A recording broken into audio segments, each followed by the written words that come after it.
আমাৰ মহিলাসকলে মাজে মাজে চিন্তা কৰে যে মুখ্যমন্ত্ৰীয়েতো আত্মসহায়ক গোটত 10,000 টকা দিম বুলি কৈছিল, এতিয়ালৈকে টকাটো অহা নাই। সেইটো চিন্তা কৰে নে নকৰে?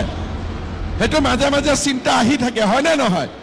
এতিয়া আপোনালোকে মনত কৰক যে মই যি কৈছোঁ আজিলৈকে কেতিয়াবা কোনোবা কথা এনে কৈছোঁ নেকি? যি কৈছোঁ হৈছে নে নাই? ফাইনেলি বন্ধুসকল, আজিৰ দিনটোতে গোটৰ মহিলাসকলৰ কাৰণে আহি পৰিছে এটা ভাল খবৰ। তো আপোনালোক যিসকল মহিলাই যোনটো নেকি আপোনালোকৰ মহিলা উদ্যমিতা আঁচনি যোনটো নেকি 10,000 টকা, তো আপোনালোকে কেতিয়া লাভ কৰিব বুলি আপোনালোকে ইমান দিনে অপেক্ষা কৰি আছিলে। তো বন্ধুসকল, বৰ্তমান আপোনালোকৰ সেই অপেক্ষা অন্ত পৰিলে। তো বন্ধুসকল, যোৱাকালি মুখ্যমন্ত্ৰী ডাঙৰীয়াই ঘোষণা কৰিলে যে মহিলাসকলক সেই 10,000 টকাটো কোনটো তাৰিখত দিয়া হ'ব, কোনটো ডেটত দিয়া হ'ব আৰু প্ৰথম কোনসকল মহিলা লাভ কৰিব, তাৰে লগতে যোনসকল মহিলা লাভ কৰিব। তো বৰ্তমান সেই যোনটো নেকি ফাইনেল লিষ্টখন মুকলি কৰিছে। যদি বন্ধুসকল আপোনালোকৰ সেই লিষ্টখনত আপোনাৰ নামটো আছে, তো তেতিয়াহ'লে বন্ধুসকল আপোনালোকে অতি সোনকালে আপোনালোকে বেংক একাউণ্টত আপোনালোকে 10,000 টকাটো লাভ কৰিব। তো বন্ধুসকল, যোৱাকালি যোনটো নেকি মুখ্যমন্ত্ৰী ডাঙৰীয়াই ঘোষণা কৰিছে, তো মই সেই ভিডিঅ' ক্লিপটো আপোনালোকক মই দেখুৱাবলৈ চেষ্টা কৰিম। আৰু লগতে বন্ধুসকল, আপোনালোকক এইখিনিতে মই ক'ব বিচাৰিছোঁ, আপোনালোকে যদি মোৰ চেনেলটোত নতুনকৈ আহিছে, চেনেলটো লাইক এটা কৰি দিব, পাৰিলে ছাবস্ক্ৰাইবটো কৰিব, লগতে আপোনালোকে বেল আইকনটো অন কৰি দিব। তো যেতিয়া বন্ধুসকল এনেধৰণৰ খবৰবোৰ আহি থাকিব, তো প্ৰথমে বন্ধুসকল আপোনালোকে সেই ভিডিঅ'টো লাভ কৰিব পাৰিব। তো বলক বন্ধুসকল, আপোনালোকক মই এতিয়া দেখুৱাই আছোঁ যে যোৱাকালি যোনটো নেকি মুখ্যমন্ত্ৰী ডাঙৰীয়াই ঘোষণা কৰিছে। তো বন্ধুসকল বলক এতিয়া আপোনালোকক মই দেখুৱাই আছোঁ। আমাৰ মহিলাসকলে মাজে মাজে চিন্তা কৰে যে মুখ্যমন্ত্ৰীয়েতো আত্মসহায়ক গোটত 10,000 টকা দিম বুলি কৈছিল, এতিয়ালৈকে টকাটো অহা নাই। সেইটো চিন্তা কৰে নে নকৰে? সেইটো মাজে মাজে চিন্তা আহি থাকে, হয়নে নহয়? এতিয়া আপোনালোকে মনত কৰক যে মই যি কৈছোঁ আজিলৈকে কেতিয়াবা কোনোবা কথা এনে কৈছোঁ নেকি? যি কৈছোঁ হৈছে নে নাই? এতিয়া আমাৰ এই আঁচনিটোৰ নাম হ'ল মহিলা উদ্যমিতা আঁচনি। কিছুমানে কয় গছ লগাবৰ কাৰণে পইচা দিছে। আমি গছ লগোৱাৰ কাৰণে পইচা দিয়া নাই, এইটো ভুল ধাৰণা নল'ব। কাৰণ গছডাল লাগিলে ডাঙৰ হ'লে গছডাল আপোনালোকে মোৰ ঘৰত কাটি নিদিয়ে, গছডাল আপোনালোকৰ ঘৰতে থাকিব নে কাটি পেলাই মোক দিব? মোকতো নিদিয়ে। গতিকে এই গছডাল যদি চেগুন গছ ৰৈছে, ডাঙৰ হ'লে তাৰ যি উপাৰ্জন হ'ব সেইটো আপোনালোকেই পাব। আৰু আপোনালোকক গছডাল ৰুবৰ কাৰণে মই উৎসাহ দিয়াৰ কাৰণে মোক উল্টাই আপোনালোকে পিঠা তিঠা খুৱাবহে লাগে, হয়নে নহয়? এতিয়া মেইন কথাটো হ'ল যে আমি টকাটো কেতিয়া পাম। এইকেইদিন আমি ধুনীয়া কৰি ভেৰিফিকেশ্যনবিলাক কৰি আছোঁ। 28 তাৰিখৰ ভিতৰত আমাৰ ভেৰিফিকেশ্যনবিলাক কমপ্লিট হৈ যাব।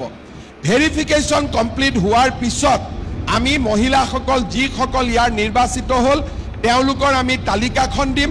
তালিকাখন দিয়াৰ পিছত আপোনালোকক আমি 3 দিনৰ ট্ৰেইনিং দিম। কিয় ট্ৰেইনিং দিম এই কথাটো বুজি লওক। 10,000 টকাটো শেষ নহয়, 10,000 টকাটো আৰম্ভণি। আমাৰ উদ্দেশ্য হ'ল যে এই 10,000 টকাটো ভাল কৰি যদি আপোনালোকে খৰচ কৰে, পিছত আমি আপোনালোকক আৰু নতুন নতুন আঁচনি আৰু বেংকৰ লগত আপোনালোকক আমি সম্পৰ্ক কৰি দিম, যাতে মোটামুটি 2-2.5 বছৰৰ ভিতৰত চৰকাৰৰ পৰা আপোনালোকে আৰু বেংকৰ পৰা মিলি 1 লাখ টকা কৰি আপোনালোকে পাব পাৰে। কিন্তু যদি কোনোবাই 10,000 টকা পালে আৰু গিৰিয়াকে টকাটো লৈ গ'ল, তেতিয়া এইটোতো আৰু আগ নাবাঢ়িব। সেইকাৰণে এটা 3 দিনৰ ট্ৰেইনিং কৰি টকাটো আমাৰ আঁচনিখন কি কেনেকৈ আগবাঢ়িব লাগিব আমি বুজাই দিম। আৰু তাৰ পিছত এনেকৈ মিটিং পাতি আপোনালোকক মই আহি টকাটো দি দিম। টকাটোতো 100% পাবই, খালি অকণমান অপেক্ষা কৰক, অপেক্ষাৰ ফলটো মিঠা হয়, হয়নে নহয়? আৰু মহিলাসকলে নিজে গম পায়।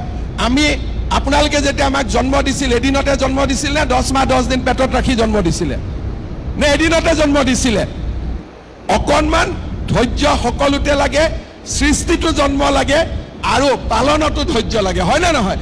গতিকে আপোনালোকৰ এই কামটো চলি আছে, একেবাৰে টেনশ্যন নল'ব। 10,000 টকা আপোনালোকে 100% পাবই, কিন্তু 10,000তকৈ আৰু কেনেকৈ বেছি পায় মই সেইটোহে চিন্তা কৰি আছোঁ, যাতে আগত গৈ আমি আৰু বেছিকৈ আপোনালোকক সহায় কৰিব পাৰোঁ। তো বন্ধুসকল, আপোনালোকে এতিয়া দেখিলে যে যোৱাকালি যোনটো নেকি আমাৰ মুখ্যমন্ত্ৰী ডাঙৰীয়াই ঘোষণা কৰিছে যে অতি সোনকালে যোনটো নেকি মহিলা উদ্যমিতা আঁচনি 10,000 টকাটো অতি সোনকালে মহিলাসকলক দিয়া হ'ব। তো বন্ধুসকল, আপোনালোকে সেইটো কাৰণে 2 দিন আপোনালোকে ৱেইট কৰক। তো আপোনালোক অতি সোনকালে আপোনাৰ বেংক একাউণ্টত সেই 10,000 টকাটো ক্ৰেডিট হ'ব। তো বন্ধুসকল, আজিৰ ভিডিঅ'টো ইমানেই আছিল। আপোনালোকে যদি আৰু এনেধৰণৰ খবৰবোৰ লাভ কৰিব বিচাৰে, তো আপোনালোকে চেনেলটো লাইক এটা কৰি থ'ব, পাৰিলে ছাবস্ক্ৰাইব কৰি থ'ব, লগতে আপোনালোকে বেল আইকনটো অন কৰি থ'ব। তো যেতিয়া বন্ধুসকল এনেধৰণৰ খবৰবোৰ আহি থাকিব, তো প্ৰথমে বন্ধুসকল আপোনালোকে সেই ভিডিঅ'টো লাভ কৰিব পাৰিব। তো বন্ধুসকল, আজিৰ ভিডিঅ'টো ইমানতে ৰাখিছোঁ।